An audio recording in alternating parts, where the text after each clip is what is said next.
Divorcée d'un manipulateur. Un emploi à plein temps. De Christelle Petit-Colin. Introduction. Bonjour madame, je viens de terminer votre livre, Échapper au manipulateur, et 2 impressions s'imposent à moi. Ce livre m'est personnellement destiné tant il est le reflet de ma vie depuis des années. Le sujet de ce livre est mon ex-mari tant sa description correspond à la virgule près. C'est lui à 250%. Je suis divorcée et depuis 10 ans, il a mis au point une machine de guerre pour me détruire.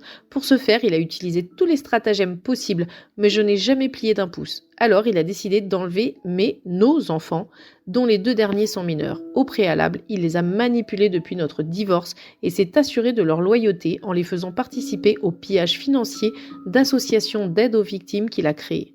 L'intérêt pour eux étant double, l'argent coule à flot et à discrétion, et une totale liberté. Entendez, plus de règles, plus d'adultes pour les éduquer, ils sont livrés à eux-mêmes. Mon ex-mari n'a jamais payé 1 centime de la pension pour l'éducation des enfants. Aujourd'hui, le montant s'élève à 60 000 € d'impayés. Ce qui me sidère dans cette histoire, c'est que malgré la dizaine de plaintes déposées à son encontre, abandon de famille, soustraction de mineurs, non-restitution d'enfants, etc., il n'a jamais été inquiété. Dernièrement, le JAF vient d'entériner le changement de domicile des enfants mineurs à son bénéfice au prétexte que le juge a entendu les enfants, qu'il les trouve non perturbés et capables de décider, alors même que j'alertais simultanément les instances sur leur comportement et les déviances et machinations manichéennes de leur père avec preuve à l'appui. 3 ans de discussions par mail que je viens de découvrir dans lesquelles il leur explique comment il va les enlever et quelle pression ils devront faire sur moi pour que j'enlève mes plaintes.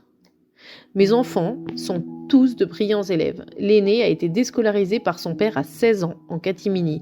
Les 2 autres, en première et en terminale, commencent déjà à descendre en flèche.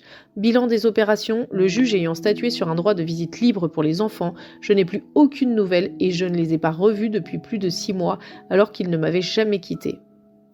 La justice reste sourde, les enquêtes sont extrêmement longues. Comment puis-je faire reconnaître le danger et l'intérêt de mes enfants ? Lorsque je parle de manipulation, on me répond que cela est subjectif alors que j'ai des preuves accablantes. J'assiste impuissante à la chute des enfants dans ce même état de mensonge et de mauvaise foi alors que je tente vainement de leur ouvrir les yeux. Ils se moquent bien de moi et m'évitent. Je sais qu'ils sont tous atteints du syndrome de Stockholm avec d'autres symptômes physiques comme les pelade et de l'eczéma et qu'il voue une admiration sans borne à ce père qui n'en porte que le nom. Merci de me dire comment aider mes enfants. Recevez, madame, l'assurance de toute ma considération. J'ai reçu ce mail tout récemment. Ce qui est troublant à sa lecture, c'est que son contenu aurait pu être écrit par une majorité de mes clientes. Tout ce qu'elles vivent dans le cadre d'un divorce avec un manipulateur y est décrit. Une guerre totale avec une volonté d'anéantir la fugitive, la punition par l'enlèvement et l'aliénation des enfants, l'implication du manipulateur dans des actions caritatives ou cercles prestigieux, sphères d'influence, clubs sélects, réseaux de connivence, conseils d'ordre, etc., qui lui donnent une impunité certaine et surtout une image irréprochable. La malhonnêteté et le non-paiement des pensions alimentaires, le lavage de cerveau des enfants, la permissivité du parent manipulateur, enfants livrés à eux-mêmes, incités à la paresse, arrêt des études et à la perversité, implication de ses propres enfants dans des mensonges et des escroqueries, la lenteur, la lourdeur et l'incompréhension du système judiciaire, l'impression que les plaintes n'ont aucun impact, la souffrance d'une mère qui assiste impuissante à la destruction de ses enfants, l'impossibilité de faire comprendre à l'entourage la nature du piège qui est en train de la broyer. Et enfin, tous les stratagèmes possibles. L'expression résume bien toutes les mesquineries, méchancetés, bassesses, tracasseries, complications créées par le manipulateur et que chacune de mes clientes pourrait illustrer d'une centaine d'exemples aussi personnels qu'universels. Cela fait des années que j'entends ce récit, toujours le même et de très faibles variantes près.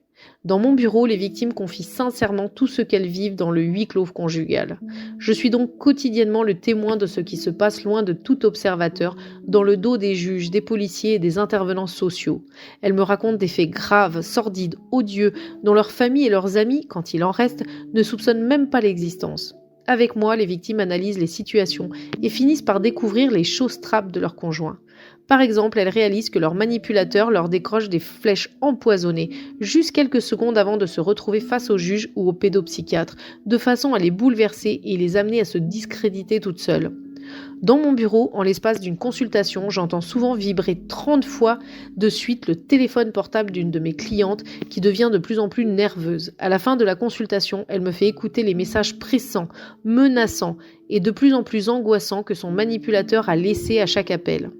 Le surnom qu'il lui donne est faussement affectueux et surtout débile et infantilisant. Le ton est impérieux et lugubre. « Bébé, t'es où? Décroche !»« Bébé, qu'est-ce que tu fous? Rappelle-moi tout de suite !»« Bébé, merde, je m'inquiète, t'as intérêt à rappeler au plus vite !» etc. Elles me font lire les lettres, les mails, les textos. Elles me rapportent les anecdotes, les menaces et les représailles qu'elles subissent. Ces attaques sont tellement stupides, mesquines et puériles que les gens sérieux ne peuvent accepter de les entendre et refusent de leur accorder la moindre crédibilité. Comment concevoir qu'un conjoint adulte puisse s'abaisser à de tels comportements infantiles ? Cette victime débloque, elle invente forcément des horreurs pour discréditer son conjoint. J'assiste quotidiennement à la descente aux enfers de ces victimes, à la destruction de leurs enfants broyés par des procédures judiciaires que le manipulateur orchestre avec délectation. À ce jour, nous sommes encore si peu nombreux à croire les victimes lorsqu'elles témoignent, à les comprendre, à savoir ce qu'elles vivent. Pourtant, lorsqu'ils sont sensibilisés aux problèmes de la violence psychologique, mes confrères et consoeurs entendent et relatent exactement les mêmes faits que moi. Par exemple, le docteur Geneviève Pagnard raconte dans son livre Les relations toxiques, que plusieurs des victimes qu'elle suit lui ont raconté la scène suivante. Lors d'un trajet en voiture, parce qu'elles l'ont contrarié, souvent à propos d'une broutille, leur manipulateur a effectué le simulacre de jeter la voiture pleine d'enfants sous un camion pour les terroriser. Moi aussi, j'ai entendu cette histoire tant de fois dans la bouche de mes clientes. Bien que les manipulateurs existent depuis la nuit des temps, bien que leur comportement soit totalement stéréotypé, je suis toujours surprise de constater à quel point ces sinistres individus restent mal connus. Mal connus du grand public qui pourtant les côtoie quotidiennement. Mal connus des institutions dont ils encombrent pourtant l'appareil judiciaire. Mal connus des experts qui leur apportent encore trop souvent leur caution. Mal connus des médecins et des psys dont ils saturent pourtant les cabinets avec les plaintes de leurs victimes. Mal connus des victimes elles-mêmes qui se réveillent en général trop tard quand le piège a fonctionné et qu'il s'est refermé sur elles et sur leurs enfants.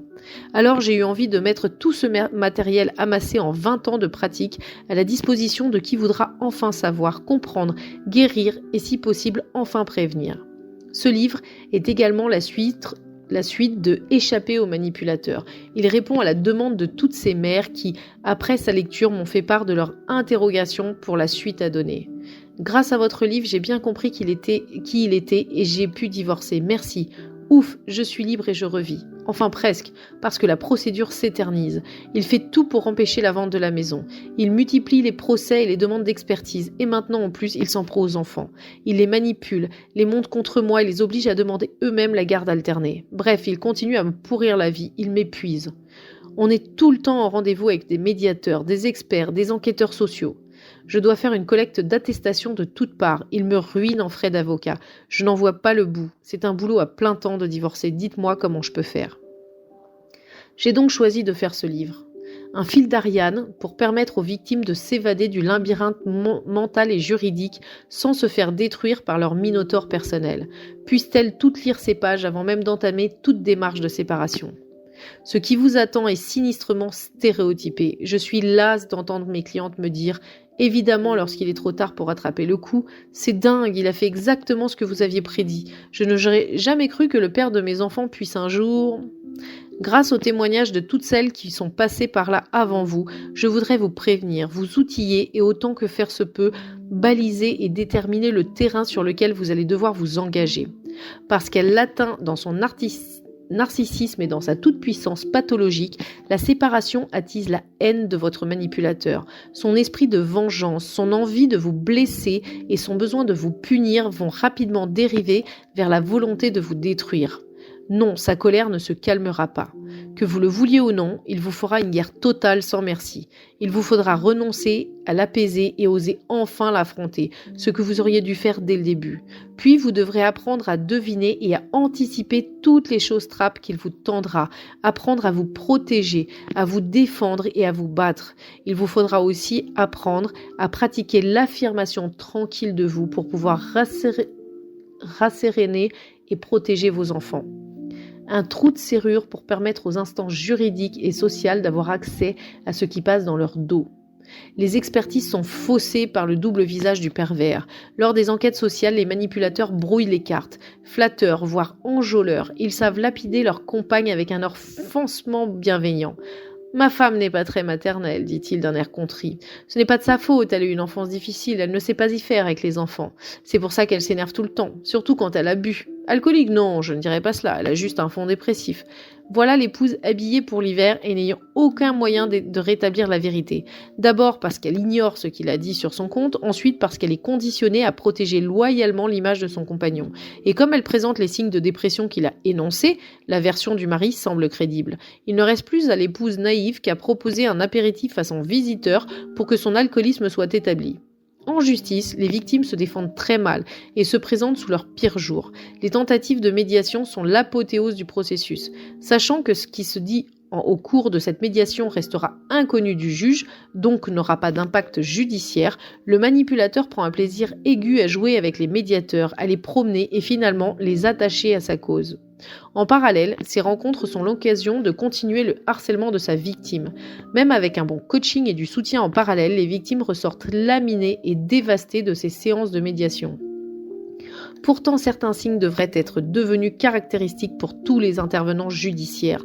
La victime semble hystérique et déstructurée, une vraie folle ou complètement naïve et absente, alors que le conjoint, lui, est tellement calme et posé. De même, une mère qui accepte sans broncher la garde alternée pour un enfant trop jeune, qui valide un partage de biens très inéquitable ou qui demande une pension dérisoire est probablement sous l'emprise de la terreur et cela devrait attirer l'attention des juges. Une alarme pour réveiller la société en train de se faire manipuler et endoctriner par une poignée d'individus haineux et destructeurs. J'ai longtemps cru qu'il s'agissait juste d'une méconnaissance du problème et qu'il suffisait de faire évoluer les mentalités. Mais je me rends compte aujourd'hui que le problème est plus grave que cela. Les croyances et les principes de base des manipulateurs sont en train de gangréner l'inconscient collectif. Leurs discours sont maintenant repris candidement par des gens de bonne volonté, sans recul ni réflexion. Par exemple, les manipulateurs sont profondément misogynes. Ils haïssent les femmes et règlent avec leur épouse les problèmes qu'ils n'ont pas réglés avec leur mère. Pour eux, toutes les mères sont abusives, super protectrices, dans le déni du père et dans une fusion malsaine avec leur enfant. De même, les manipulateurs nient la spécificité de l'enfance et traitent les tout-petits comme des mini-adultes. À les entendre, les mères sont inutiles, interchangeables et peuvent être remplacées par le père ou sa copine du moment. Ce discours fait son chemin. Qui se souvient aujourd'hui qu'un enfant de moins de 6 ans est un petit mammifère qui a besoin d'un maternage de haute qualité, donc d'une maman proche de son enfant, protectrice et affectueuse? Qui va envisager qu'une résidence alternée sur un enfant si petit va le dévaster psychiquement? Enfin, les manipulateurs savent se placer en victime pour qu'on les plaigne. Les pères pervers sont de grands braillards. Ils théâtralisent leur atroce souffrance d'être séparés de leurs enfants et cela marche. La cause de ces pauvres pères privés de leurs enfants prime de plus en plus sur les besoins fondamentaux des enfants. Avoir un lieu de vie stable et une maman pour les border. Seules les mères savent que ces pères en apparence désespérés ne se sont jamais occupés de leurs enfants avant la séparation et que dès qu'ils en auront obtenu la garde, ils les fourgueront comme des paquets encombrants à leur compagne du moment ou à leur mère. Des hommes ou des femmes.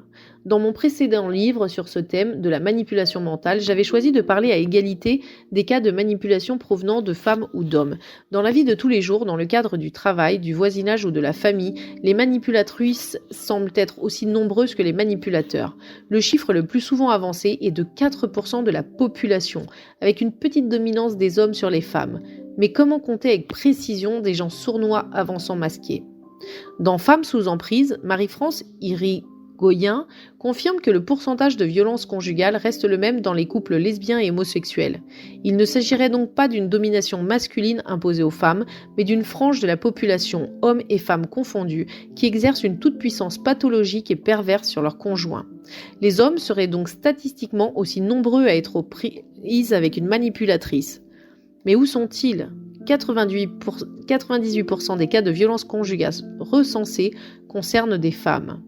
C'est pourquoi dans le cadre de l'écriture de ce livre, cette volonté d'équité entre les deux sexes me pose un problème éthique. Sans doute les hommes manipulés existent-ils, sans doute sont-ils aussi malheureux que leurs âmes sœurs d'infortune, mais je les connais à peine. En 20 ans de pratique, j'ai eu très peu de cas où l'homme était victime d'une manipulatrice, alors qu'au cours de toutes ces années, j'ai vu défiler dans mon bureau un nombre incalculable de femmes aux histoires étrangement similaires.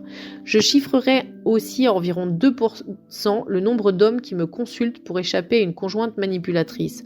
Ceux qui me consultent endurent les mêmes violences, aussi stéréotypées que celles que subissent les femmes. Ils se font le même souci pour leurs enfants qu'ils savent aux prises avec une folle. Ils me disent qu'ils sont blessés, que la plupart des livres sur la manipulation mentale s'adressent aux femmes victimes et nient quasiment l'existence des hommes harcelés. Mais la proportion d'hommes victimes par rapport aux femmes victimes est objectivement très déséquilibrée, en tout cas dans ma pratique. Alors dois-je m'adresser aux absents ? De ce fait, lors de l'écriture de ce nouveau livre, j'ai pris le parti d'adopter majoritairement le point de vue des femmes victimes d'hommes manipulateurs. Au risque de froisser quelques susceptibilités masculines, je refuse de masquer dans une illusion de réciprocité ce phénomène alarmant qui touche essentiellement les mères et leurs enfants. Du reste, cette exigence de parité parfaite est justement une des façons de noyer le poisson cher aux manipulateurs. De plus, même si l'emprise psychologique est une domination qui peut être exercée indifféremment par les deux sexes, il y a néanmoins au niveau de la société un mépris des femmes et une domination masculine qui aggrave ce processus de violence conjugale.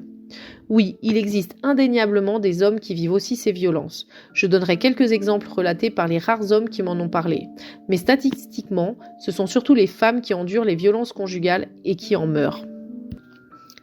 Formatées par leur éducation à être trop compréhensives et maternantes, elles sont objectivement les plus exposées et les principales victimes, ainsi que leurs enfants. Alors occupons-nous déjà de mettre les femmes et les enfants à l'abri. Ensuite, quand ils se manifesteront en nombre, on s'occupera aussi des hommes victimes. Ce livre dénonce statistiquement 2% des hommes et 20% des divorces. Je supplie les hommes sympas, 98%, donc les papas adorables, les divorcés normaux, de ne pas se sentir visés par le contenu de ce livre, mais au contraire de soutenir leurs amis, leurs sœurs, leurs filles, aux prises avec de tels salauds. Il y va de l'honneur masculin de ne pas cautionner activement ou passivement les comportements de quelques hommes déviants. Enfin, dans mon précédent livre, j'avais eu à cœur de démystifier les pervers et de dédramatiser les agissements des manipulateurs. Ce sont des gens lâches et sournois qui deviennent inoffensifs quand on les cadre fermement. Je reste convaincue que ces individus n'ont de pouvoir sur nous que par la peur qu'ils nous inspirent et que si on les diabolise, on sert leur cause. Mais dans le cadre d'un divorce avec enfant, c'est l'inverse. À mon avis, les épouses n'ont pas assez peur, ou en tout cas, elles ne se défendent pas de manière réaliste. Elles n'imaginent pas ce qui les attend. Elles sont naïvement persuadées qu'il est juste fâché par la rupture et qu'il va se calmer avec le temps. Elles croient qu'un père ne peut qu'aimer ses enfants et respecter leur mère, donc il se comportera civilement pendant la procédure. Or, il n'en sera rien. Ces hommes sont sans affect. Ils haïssent les mères et jalousent les enfants heureux, y compris et surtout les leurs. Pour atteindre leur ex, ils n'hésiteront pas à faire du mal à leurs propres enfants. J'en donne beaucoup d'exemples véridiques dans ce livre. Cette fois, parce qu'il s'agit de la protection des mineurs et qu'il faut réveiller les mères avant qu'il ne soit trop tard, je ne minimiserai pas le danger. Ces manipulateurs dans le cadre familial sont particulièrement dangereux. Ce sont des pervers narcissiques, des manipulateurs destructeurs. Leurs conjointes et leurs enfants sont bien des victimes. Victimes d'une escroquerie mentale, d'un rapt psychologique, victimes d'un lavage de cerveau, victimes d'une destruction organisée de leur intégrité physique et morale. Dans Échapper aux manipulateurs, j'apportais cette précision à propos des exemples que je relatais dans ce livre. Les premiers lecteurs de mon manuscrit m'ont conseillé de préciser que tous les exemples que je cite dans ce livre sont authentiques. Ils les trouvaient parfois tellement énormes et caricaturaux qu'ils ont pensé que j'exagérais. Il n'en est rien. Je vous confirme donc que je n'ai rien inventé et que tous les exemples que je donne sont directement issus du vécu de ma clientèle. Je n'ai changé que les prénoms des protagonistes pour préserver leur anonymat. Cependant, ceux qui vivent ces situations au quotidien auront sûrement leur propre lot d'exemples aussi incroyables à raconter et sauront déjà que je n'exagère pas. Cette précision vaut également pour cet ouvrage-ci. Les situations que je cite sont encore plus dramatiques et les exemples pourront paraître encore plus énormes, mais ils sont tous authentiques. En entrant chaque jour plus avant dans l'intimité de ces couples dysfonctionnants, j'ai eu accès à la noirceur de l'âme des manipulateurs, à leur sadisme, mais aussi à leur niveau de stupidité. Je sais jusqu'où ils sont capables d'aller, je veux que vous le sachiez aussi. Enfin, comme je consulte par Skype et par téléphone sur le monde entier, les exemples que je donne concernent toutes les régions de France. Certains cas sont même hors frontières. Je ne voudrais surtout pas que les acteurs de la justice de ma région se sentent directement visés. Maintenant, commençons par le commencement. Il était une fois un homme et une femme, ou plus précisément, un prédateur déguisé en prince charmant et sa future victime.